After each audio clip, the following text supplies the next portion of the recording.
volvemos a encontrar en la Minga Sin Fronteras. Un espacio para la acogida de la comunidad migrante y la interculturalidad. Vamos a intercambiar saberes sobre los temas que más te interesan. Educación, trámites migratorios, derechos sociales, niñez y adolescencias, logement, etc. Pregunta, opina y comparte. Ahora comienza Minga Sin Fronteras. Minga Sin Fronteras a commencé.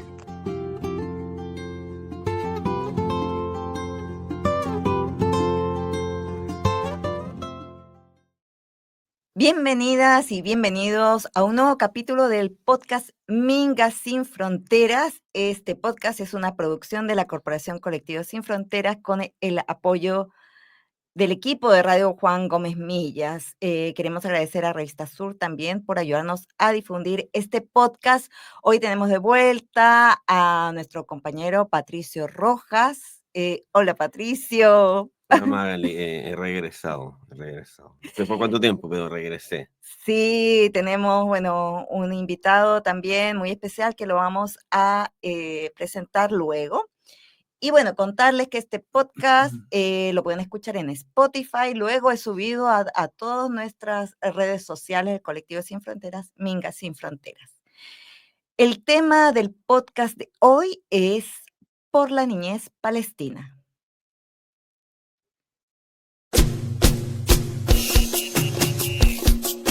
Negar, samba, negar, samba.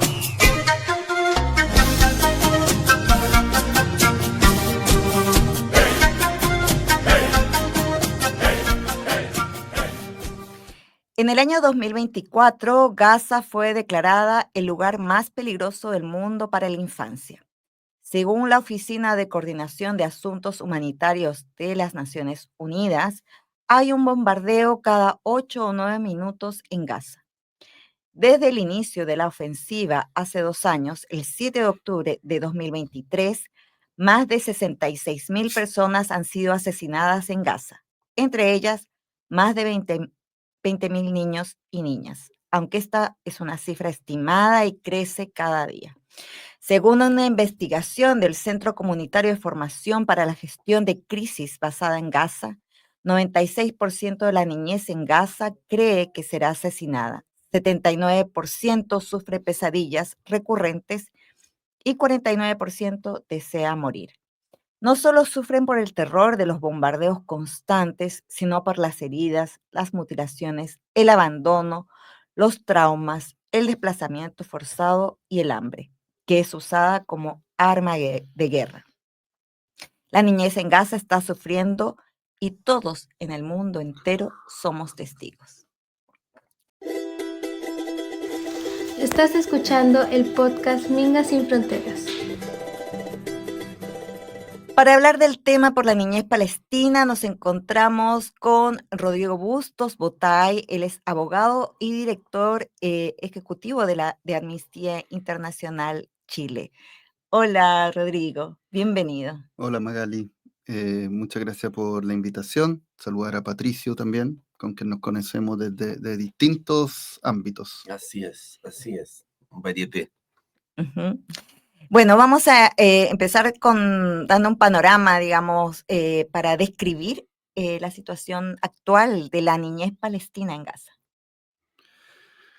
Lo primero, Magali, que quisiera señalar es que desde el 7 de octubre o el 8 de octubre de 2023 empezaron a nuestro juicio de Amnistía Internacional actos genocidas por parte del gobierno del Estado de Israel en contra de la población palestina presente en Gaza, y dentro de esa población, por cierto, gran parte de quienes han sido afectados han sido niños y niñas.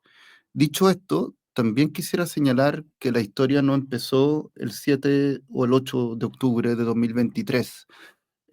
Por décadas ha habido una ocupación ilegal en los territorios palestinos ocupados, ha habido una política de apartheid y ha habido en los años anteriores, en los 15 años anteriores, por ejemplo, diversos ataques del Estado de Israel a la población palestina en Gaza que ha afectado a niños y niñas.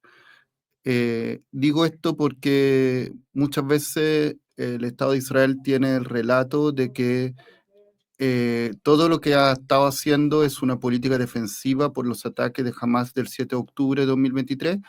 Ellos, primero que nada, creemos que no es así porque no se está defendiendo, creemos que está intentando destruir un pueblo, entre ellos niños y niñas, pero además hay una historia previa donde la población palestina y los niños y niñas palestinas por décadas y los años anteriores a octubre de 2023 también habían sido muy afectados en su derecho a la vida, a la integridad física y psíquica, a la salud, a la educación, a su libertad ambulatoria. Todo esto, por cierto, Magali y Patricio, ha sido ya incrementado de una manera dramática en los casi 2 años, digamos, que se están cumpliendo desde el inicio de lo que llamamos genocidio respecto a la población palestina en Gaza y a los niños y niñas que se encuentran ahí. Entendemos de que de alguna forma no se podría hacer una descripción uno por uno de los derechos vulnerados a la niña inmigrante, a la niñez en Gaza, porque están todos siendo vulnerados actualmente. ¿Cuál te parece que debiera ser el rol de Naciones Unidas en esta situación? Te lo digo porque hay como varias posturas, pues hay dos como que están tomando fuerza. Una vez Naciones Unidas no sirve para nada, este discurso de la derecha, hay que eliminarlo, no sirve. Y hay otro que está surgiendo de alguna forma de la ONU está en crisis. Y tal crisis, que para lo que fue hecha, no está siendo capaz de responder. Porque hay una guerra en Ucrania con Rusia, está la invasión a Gaza, hay otras situaciones que están sucediendo en África, y Naciones Unidas como que no pareciera que estuviera haciendo mucho. Tal vez está diciendo mucho, pero no está haciendo mucho. Entonces, ¿cuál te parece que debiera ser ese rol de Naciones Unidas como este gran garante universal de derechos humanos, para después ir bajando también a qué es lo que va o está haciendo también Amnistía Internacional en el cumplimiento de alguna forma de que se respeten los derechos humanos de las personas que se encuentran actualmente en Gaza en medio de los bombardeos? Lo primero, Patricio, al inicio de tu intervención, me señala, bueno, ¿se podría hacer o no un listado de derechos que están siendo vulnerados de los niños y niñas en Gaza? Y eso se puede hacer. La verdad es que, como dices tú, prácticamente todos los derechos están siendo vulnerados.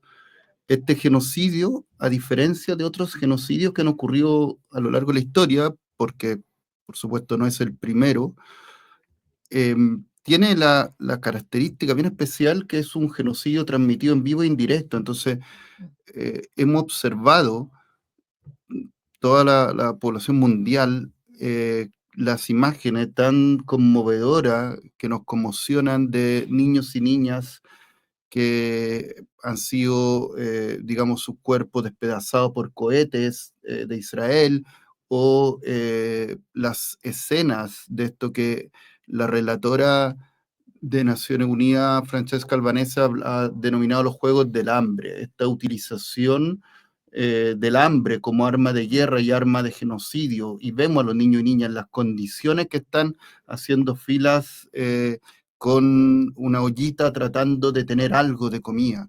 Entonces, bueno, por cierto, se ha vulnerado el derecho a la vida de los niños y niñas. Hasta ahora es súper complejo hablar de cifra, porque se habla de 66.000 personas asesinadas, de las cuales aproximadamente un tercio pueden ser niños y niñas, pero está cada vez más claro que todos los datos oficiales están subestimando lo que es la cantidad de personas que finalmente han sido asesinadas por parte del Estado de Israel. La integridad física y psíquica, la salud de los niños y niñas, y una gran cantidad de hospitales que están ya destruidos, la educación, múltiples establecimientos educacionales, al menos un tercio está completamente destruido en Gaza. Entonces, como decía Pato antes, son múltiples los derechos de niños y niñas palestinas que están siendo vulnerados por parte del Estado de Israel. Sobre la ONU, nuestra visión, Pato, es que estamos probablemente en el momento de máxima fragilidad del sistema de Naciones Unidas y del sistema que se creó post Segunda Guerra Mundial, entre otras cosas precisamente como respuesta a la atrocidad ocurrida cometida durante la Segunda Guerra Mundial, al propio holocausto que sufrió el pueblo judío. Y hoy en día tenemos un sistema de Naciones Unidas que no ha sido capaz de frenar esto. Hace poco hemos tenido el 6º veto de Estados Unidos a un alto al fuego, un Consejo de Seguridad concebido con la lógica de la Guerra Fría y de la Segunda Guerra Mundial, donde hay 5 estados con miembros permanentes del Consejo de Seguridad de Naciones Unidas y con derecho a veto. Tenemos además que ha habido recorte ahora con la administración Trump muy importante al financiamiento de varias agencias clave de Naciones Unidas. Por lo tanto, la verdad, efectivamente, hay un planteamiento de algunos gobiernos de que el sistema de Naciones Unidas no sirve. Basta escuchar las palabras de Trump, de Milei en sus últimos discursos en la Asamblea General de Naciones Unidas. Y nuestra visión como Amnistía Internacional es seguir creyendo en el multilateralismo, en una organización como Naciones Unidas que se supone surgió, entre otras cosas, para preservar la paz. Entonces, por cierto, creemos que debería tener cambio el sistema de Naciones Unidas. Lo dijimos antes de lo que ocurrió en los últimos años y ahora se demuestra aún más. Ahora, se ve difícil que pueda haber modificaciones significativas que vayan en la dirección de un modelo de Naciones Unidas que esté aún más fundamentado en el multilateralismo. Estamos en un escenario donde algunas de las principales potencias mundiales están imponiendo su visión en ese sistema y están atacando el sistema de Naciones Unidas. Y probablemente organizaciones como la nuestra que creen en el multilateralismo, que a defenderlo, defender ese sistema y tratar cuando haya posibilidad de lograr ciertos cambios que nos permitan tener un mejor modelo para el futuro. Sí, ahora la comunidad también se envalentonado de alguna forma. Entonces, hay un grupo importante de países que ha reconocido a Palestina como un Estado, cosa que antes no había pasado. Me parece que las ONG también siguen haciendo su trabajo, por ejemplo, las flotillas humanitarias, que constantemente de alguna forma no se les permite llegar a la costa por parte de la Armada israelí, la de israelí, pero que no es un conflicto, un problema, una crisis humanitaria además. Ahí el rol de Amnistía, ¿cuál está haciendo tanto a nivel internacional como a nivel ya más local? Primero que nada, nuestra organización, como te decía antes, es una organización que ya antes del 7 de octubre de 2023 había tenido varios informes. Teníamos uno del 2022 que documentaba el apartheid de las últimas décadas y respecto de eso el Estado de Israel, la respuesta fue que estábamos siendo una organización antisemita. Hemos también tenido documentos que analizan por qué hay una ocupación ilegal, cosa que la Corte Internacional de Justicia también ha resuelto en el último tiempo, que hay una ocupación ilegal por parte del Estado de Israel.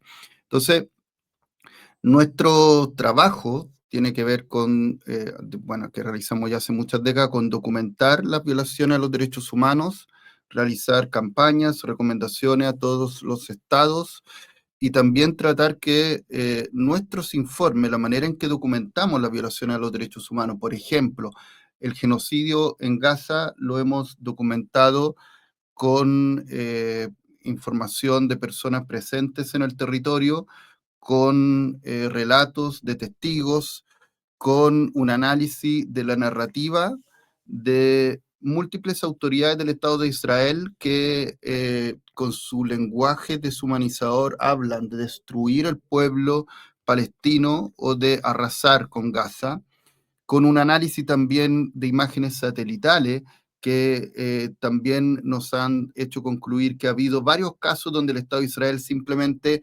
ha intentado destruir lugares donde no había nadie de Hamas o de otras organizaciones, sino solo población civil. Entonces, toda esa documentación, Pato, por ejemplo, algo que para nosotros y nosotras es relevante, ponerla a disposición de la Corte Internacional de Justicia y de la Corte Penal Internacional, porque hemos hablado de la fragilidad del sistema, pero como tú muy bien has señalado, igualmente están pasando cosas, hay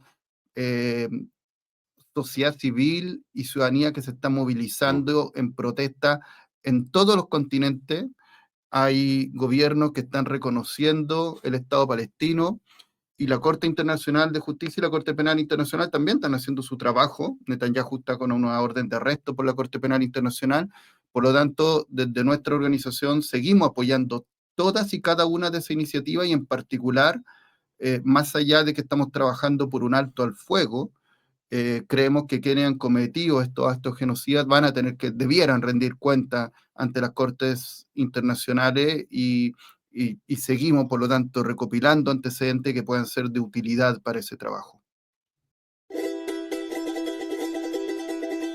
Estás escuchando Minga Sin Fronteras. Seguimos hablando sobre la situación de la niñez palestina con Rodrigo Bustos Botay. Él es director ejecutivo de Amnistía Internacional Chile. Rodrigo, ¿cuál es la urgencia para la niñez actualmente de Palestina en Gaza? Muy buena pregunta, Magali. La verdad es que esta es una frase que quizás se ha utilizado mucho, pero cuando tú me preguntas cuál es la urgencia, estamos viviendo un momento histórico que no podemos soslayar lo que está sucediendo con la población palestina y con los niños y niñas en Gaza. Y no solo en Gaza, sino en otros territorios palestinos ocupados. Porque, como decía antes, han ocurrido otros genocidios a lo largo de la historia, pero este genocidio va a estar después relatado a las futuras generaciones. Es un genocidio donde hay muchísima documentación, filmaciones, el nivel de crueldad que se ha tenido con la población y con la niñez palestina es tremendo. Entonces, creo que lo que cabe preguntarse es qué estamos haciendo como parte de la comunidad internacional, cada uno, cada una, nuestros estados, para frenar este genocidio, para frenar esta masacre, estas barbaridades que se están cometiendo.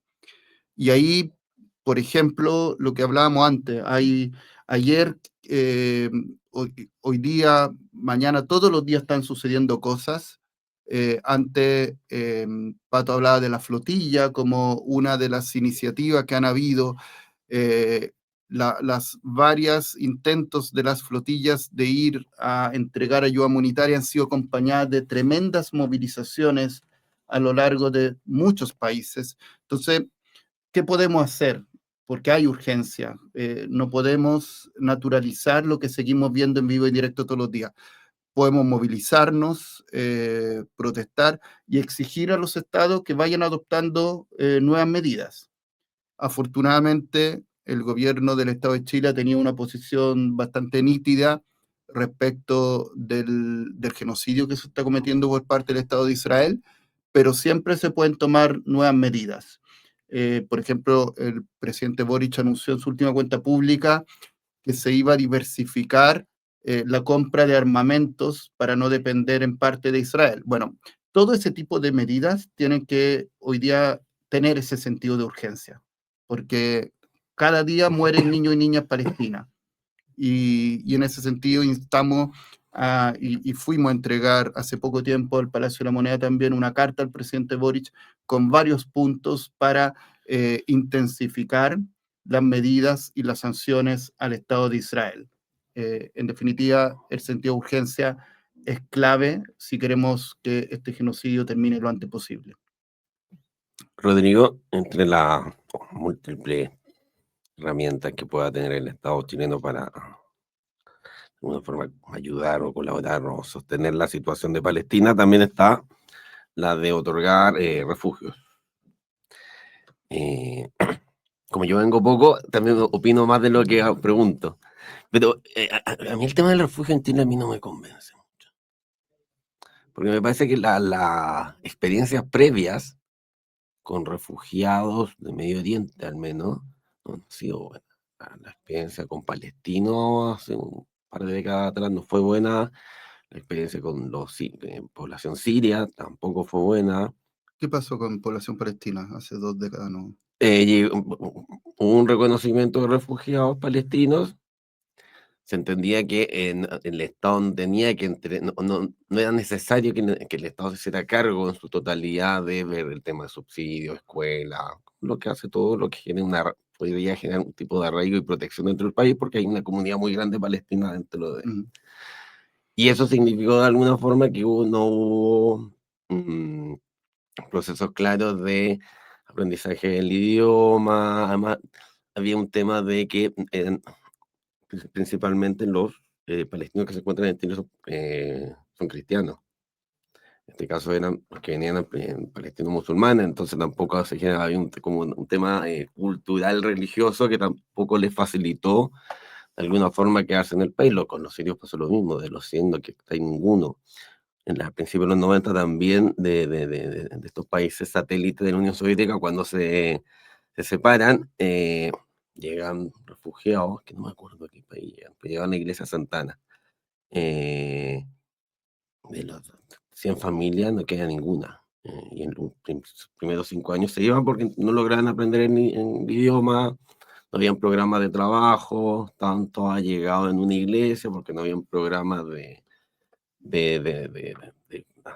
arriendo, otorgamiento de hogares, qué sé yo.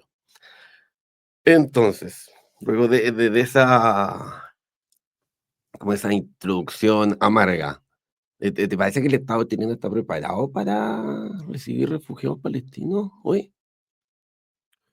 Bueno, agradezco tu pregunta y tu opinión. Además, sin lugar a dudas, eres una persona muy especialista en los temas de migración y refugio, y creo que podremos estar de acuerdo en que al menos la normativa chilena en esta materia, yo diría a diferencia de la ley de migraciones, es una normativa que es muy coherente con los estándares internacionales en la materia, la ley de refugio. Otra cosa, como tú bien señalas, es cómo se aplica en la práctica. Y ahí yo diría que hay 2 tipos de problemas. Uno, que ha pasado en las últimas décadas, si uno piensa en otra población respecto a la que tú mencionaste, la población venezolana o de otros países de la región, donde en realidad creo que ahí ha habido vulneraciones por parte del Estado de Chile, donde no siquiera se ha admitido tramitación las solicitudes de refugio, en contra de la propia normativa de la legal chilena. Y lo otro es si tenemos políticas públicas, programas para apoyar a la población refugiada en Chile.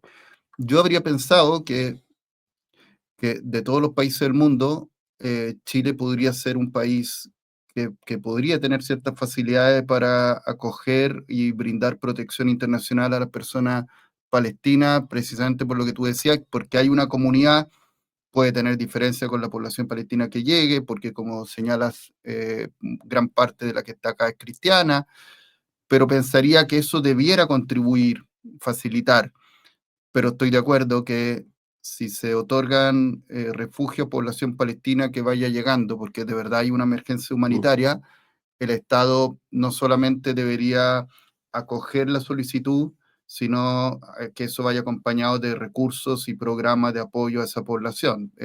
Efectivamente, en Chile no solo hemos tenido problemas con que se deniega refugio a veces teniendo que hacer, sino que a veces cuando se ha otorgado, esto no está acompañado de los programas y políticas públicas y recursos necesarios. Entonces, mi respuesta sería, yo creo que tenemos ventaja comparativa con otros países para poder acoger a población palestina en esta emergencia humanitaria, pero comparto contigo, habría que hacerlo con los recursos y programas, digamos, robustos para que esa población pueda integrarse debidamente a nuestro país. Sí, solo paso por una cosa, porque además es población que probablemente la que va a llegar, que ya tuvo una relocalización dentro del sector. Entonces ya vendría siendo un reasentamiento a Chile, pero además podría, al no generarse una buena estándar de vida acá en Chile, que ellos decían relocalizarse nuevamente, y eso podría significar que lo lleven a otro país, y a mí me parece ya que cuando te están expulsando de tu tierra y te hacen ir a un lugar después a otro. Sí. Y considerando además y además la estableciendo que no cantidad hay de desplazamientos que ya han tenido. Pues de ahí me parece que termina siendo una revictimización, porque lo estamos viendo dando supuestas oportunidades en las cuales de alguna forma esos programas o son muy limitados o de alguna forma no... Este papel suena lindo como la ley de refugio, pero en la ejecución es pésima. Completamente de acuerdo. Sí, a mí, a propósito de esto de acoger, ¿no? Las familias, las niñas, niños, porque también ellos están siendo despojados, ¿no? Están siendo el plan, digamos, que Trump tiene con Israel para sacar a esta gente, ¿no? Entonces está este plan que en realidad hay que contar bien qué es lo que están haciendo, porque la gente sí quiere estar en su tierra, ¿no? O sea, todos sueñan además con volver, ¿no? El tema de la llave, ¿no? El símbolo de, y claro, traerlos o desplazarlos, darles acogida. A mí me produce, o sea, pensando en que ellos sí quieren estar ahí, quieren permanecer ahí, pero además si hay ofrecimientos, entonces está esa disyuntiva. Les damos, estas personas quieren realmente salir y recibir refugio en otra parte, quieren quedarse. ¿Cómo ayudarlos además estando ahí, ¿no? Y tenemos ese muro, digamos, una política de realmente que quieren tomar el territorio de Gaza, ¿no? Entonces, ¿qué hacer? La postura que puede uno tomar, digamos, o que de repente ustedes lo han pensado. Preguntas difíciles se llama esta sección. Sí, yo te diría, Magali, que, a ver, que son niveles distintos. ¿En qué sentido? En que estoy de acuerdo que los planes que hasta ahora ha planteado el presidente Trump en conjunto con Netanyahu han sido básicamente planes colonizadores con la población palestina, donde, repito, más allá de lo que ha ocurrido en estos 2 años, hay décadas de ocupación ilegal, hay una Nafka catástrofe que ocurrió hace décadas y que ahora vuelve a ocurrir, hay una política apartheid. Entonces, no podemos olvidarnos de toda esa historia y del genocidio que se está cometiendo en estos 2 años para cualquier plan de paz que vaya a haber en el futuro. Tiene que contemplar el término de la ocupación ilegal, del apartheid y, por cierto, de los actos genocidas y de que rindan cuenta quienes han cometido los actos genocidas ante las cortes. Dicho esto, si población palestina decide solicitar protección internacional a otros países, entre ellos el Estado de Chile, creemos, tiene la obligación de evaluar esa protección internacional, dadas las condiciones, parece bastante lógico que la gran mayoría de los casos se tendría que otorgar esa protección internacional y hacerlo de la manera en que estamos conversando, que señalaba Pato, o sea, más allá de la normativa de refugio que hay en Chile, que es una ley que nos parece muy buena, que eso se cumpla en la práctica respecto de quienes pidan protección internacional, de la población palestina, las familias, niños y niñas, con programas adecuados que les permita vivir en Chile en buenas condiciones después de todo lo que han tenido que vivir, todo el desplazamiento, todo el sufrimiento al que han estado expuestos por tanto tiempo. Bueno, ya estamos llegando al final del programa, pero quería darle, digamos, un espacio para que de repente pueda pensar en esta paz, pienso yo, esta paz que estamos, y este futuro de paz que les debemos a los niños en el mundo, ¿no? Y estamos hablando específicamente a los niños de Palestina. Entonces, como una reflexión antes de terminar. Muchas gracias, Magali, y reitero también el agradecimiento a la invitación a conversar estos temas, porque, como decía antes, lo que no podemos hacer es mirar para el lado, naturalizar lo que está sucediendo. Yo entiendo que para muchas personas el seguir viendo todos los días por Instagram, TikTok, otras redes sociales, las imágenes tan brutales que nos llegan es también intenso emocionalmente. Hay muchas personas que este genocidio en vivo e indirecto no quieren seguir viviéndolo. Obviamente nos afecta también,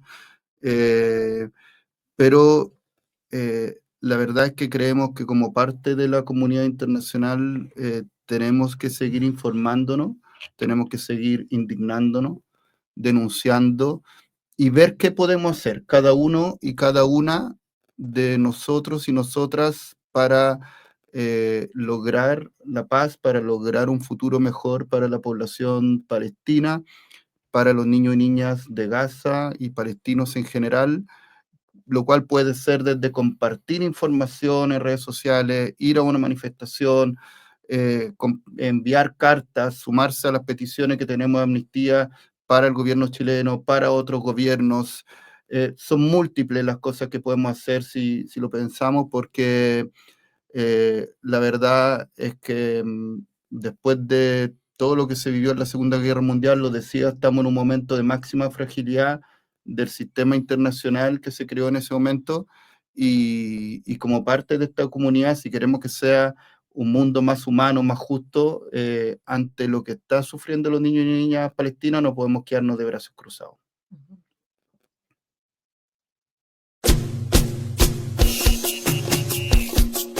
Negra samba, negra samba.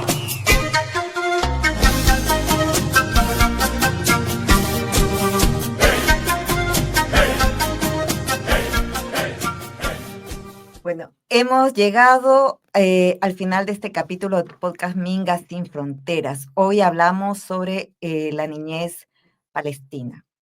Agradecemos a Rodrigo Bustos, director ejecutivo de Amnistía Internacional Chile, por su participación. Muchas Patricio, muchas gracias por venir. Gracias por la invitación. Espero ser invitado y venir a trabajar en la próxima sesión. Y me sumo a lo que dice Rodrigo, no nos olvidemos de Gaza. Porque a veces como se naturaliza y se ve todos los días, como ahí, no nos olvidemos, esto está pasando. Sí. Y es terrible. Sí. Y bueno, también agradecemos a Radio Juan Gómez Millas, especialmente a todas las personas que nos han escuchado. También agradezco a Luis y Natalia, que están detrás de esta producción también.